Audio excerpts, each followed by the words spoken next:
अपने एक recent interview में समीर मिन्हास, हमारा एशिया कप अंडर 19 का हीरो, उसने बताया कि भाई साहब उसका जो फेवरेट प्लेयर है ना, वो पता है कौन है? बाबर आजम। और ये उसका स्टेटमेंट सुनने के बाद ना मैंने अपने दोनों हाथियों दुआ के लिए उठा लिया एंड आई वाज लाइक कि या अल्लाह इस बच्चे को नज़र बद से बचा और इस बच्चे को intent, attacking cricket, strike rate, power hitting, इस किस्म के जो मंजन बेचने वाले हमारी क्रिकेट में मौजूद हैं उनसे भी दूर रखें। क्योंकि पाकिस्तान की क्रिकेट में टू बी वेरी ऑनेस्ट जितनी मैंने देखी है, बाबर आजम के बाद ये दूसरा कंप्लीट बैट्समैन है समीर। इसने जो अंडर 19 में खेला है ना, वो देखने के बाद आपको साफ पता चल जाता है कि कंप्लीट बैट्समैन है, कंप्लीट। लेकिन हमने जो अपने पिछले कंप्लीट बैट्समैन का हाल किया है ना, कि अब उसे समझ ही नहीं आ रही कि मैंने क्या करना है क्या नहीं, किस फॉर्मेट में कैसे खेलना है। मैं नहीं चाहता कि समीर का भी वही हाल हो। मतलब बाबर आजम की आपके सामने है क्या, हमने बाबर आजम का जो हमने जैसे कहते हैं वो बाबर आजम की बैटिंग कम, अब वो ना लसूड़ों का अचार ज़्यादा लगना शुरू हो गया। क्योंकि हमने उसको आगे पीछे ऊपर नीचे दाएं बाएं से हर जगह अजीबो गरीब किस्म के डंडे दिए। तेरा स्ट्राइक रेट नहीं है, तेरा फलाना नहीं है, तेरा टमकाना नहीं है।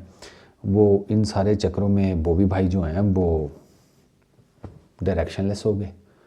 अब ये समीर का देखें, स्ट्रॉन्ग माइंडेड है बच्चा, वो तो इसका कोच भी कहता है, शायद भाई जो हैं उन्होंने भी कहा है कि स्ट्रॉन्ग माइंडेड बच्चा है, उसको पता है मैंने इनिंग्स बिल्ड कैसे करनी है।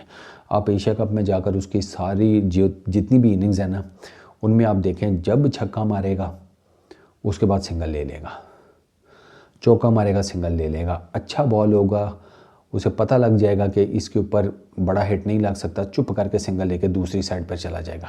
Rotation of strike. उसने नहीं ये काम किया कि एक छक्का, दो छक्के, तीन छक्के, दिस दैट। उसने एक ही बॉलर को एक ही ओवर में मल्टीपल टाइम्स अटैक किया है। लेकिन ऐसा बिल्कुल नहीं है कि समीर को अच्छा बॉल पड़ा और उसने उसके ऊपर रैश शॉट खेलने की कोशिश की। रिस्क फैक्टर समीर का बिल्कुल ज़ीरो था सारी इनिंग्स में मिलाकर। और मज़ेदार बात कि उस लड़के को ये भी पता है कि जहाँ मेरा फेलियर हुआ है क्यों हुआ है। इंडिया के अगेंस्ट ग्रुप स्टेज मैच वो समीर लग ही नहीं रहा था जिसने 177 मारा हुआ था उससे पीछे, क्योंकि ही सेड कि मेरा फोकस आउट था। वो ज़्यादा ही इजी ले गया मैच को कि कर ही लेंगे, क्या फ़र्क पड़ता है, उनको पेला है इनको भी पेल देंगे। नहीं, वो डिफरेंट सिनेरियो था, ये डिफरेंट टीम थी। लेकिन उसके बाद जब वो इंडिया के अगेंस्ट फाइनल में अंडर 19 एशिया कप में उतरा तब वो डिफरेंट था। इस दफ़ा वो मोर फोकस था। बैक फुट पे उसने शॉट मारे हैं, फ्रंट फुट पे उसने शॉट मारे हैं, स्पिनर्स को आगे निकल कर वो खेला है, स्पिनर्स को क्रीज में रहकर वो खेला है, स्वीप, स्लॉग स्वीप उसने स्पिनर को मारे हैं, पेसर्स को drives, pulls, cuts, lofted shots, मतलब कोई शॉट नहीं है जो उसने पेसर्स के अगेंस्ट एग्जीक्यूट नहीं किया परफेक्शन के साथ, और कोई ऐसा शॉट नहीं है जो उसने स्पिनर्स के अगेंस्ट एग्जीक्यूट नहीं किया परफेक्शन के साथ। तो इसीलिए तो मैं कह रहा हूँ कि बाबर आजम के बाद ये समीर जो है ना, समीर अरफात, हालांकि इसका बड़ा भाई वो भी बहुत बड़ी तोप है, अरफात मिन्हास, ठीक है ना। तो समीर मिन्हास बहुत कंप्लीट बैट्समैन है, इसका भाई भी अच्छा है, लेकिन अनफॉर्चुनेटली इसके भाई को उस तरीके से चांस नहीं मिल रहा है। एंड आई रियली होप कि समीर के साथ ना ये हो। हमारी क्रिकेट में ये बड़ा प्रॉब्लम है, एक लड़का अच्छा खेलता है, सारा कुछ हमें नज़र भी आ जाता है, और फिर हमारी क्रिकेट और उस क्रिकेट के अंदर मौजूद पॉलिटिक्स, लोकल हमारी पॉलिटिक्स वो खा जाती है उस लड़के को। ये को पहला थोड़ी है। मुझे याद है एक ना लड़का था, उसको हम कहा करते थे बासित अली जूनियर, वो बहुत ज़बरदस्त बैट्समैन था। मेरे जहन से ना नाम निकल गया उसका, शाहिद करके नाम था कि पता नहीं क्या, बहुत आउटस्टैंडिंग बैट्समैन था, पता ही कोई नहीं किधर गया। ये जफ़र गोहर इतना अच्छा बॉलर था, हमने ज़ाया कर दिया। हसन कोटा ग्लैडिएटर्स का बहुत ज़बरदस्त ऑलराउंडर था, हमने ज़ाया कर दिया, वो यूएस चला गया।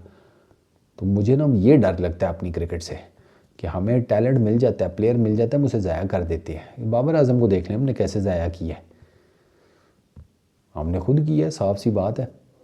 हमें अगर ठीक है, अगर उसका T20 फॉर्मेट नहीं बनता था तो उसके साथ बैठ कर कुछ मामलात निपटाने चाहिए थे बोर्ड को, उन्होंने वहाँ खिलाते रहे हैं, बट ठीक है। उसके बाद फिर जब स्ट्राइक रेट की चेंजेस आई तो उसके वो डंडा देना शुरू कर दिया। ऐसे थोड़ी होता है, ये चीज़ें तो विद प्रोसेस चलती हैं ना। प्रोसेस कोई था कोई नहीं, एंड रिजल्ट मांग रहे थे, या बनगटीटा हुआ कोई नहीं, और 9 महीने बाद काली पड़ी भी है सबको कि औलाद नहीं हो रही, औलाद नहीं हो रही। अबे भैया औलाद से पीछे वाला प्रोसेस भी कुछ भी नहीं है।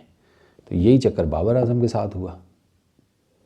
तो अब आई रियली होप समीर इनके टाना चढ़े यार। मुझे तो इस लड़के से ये है, उसके लिए दुआ करेंगे।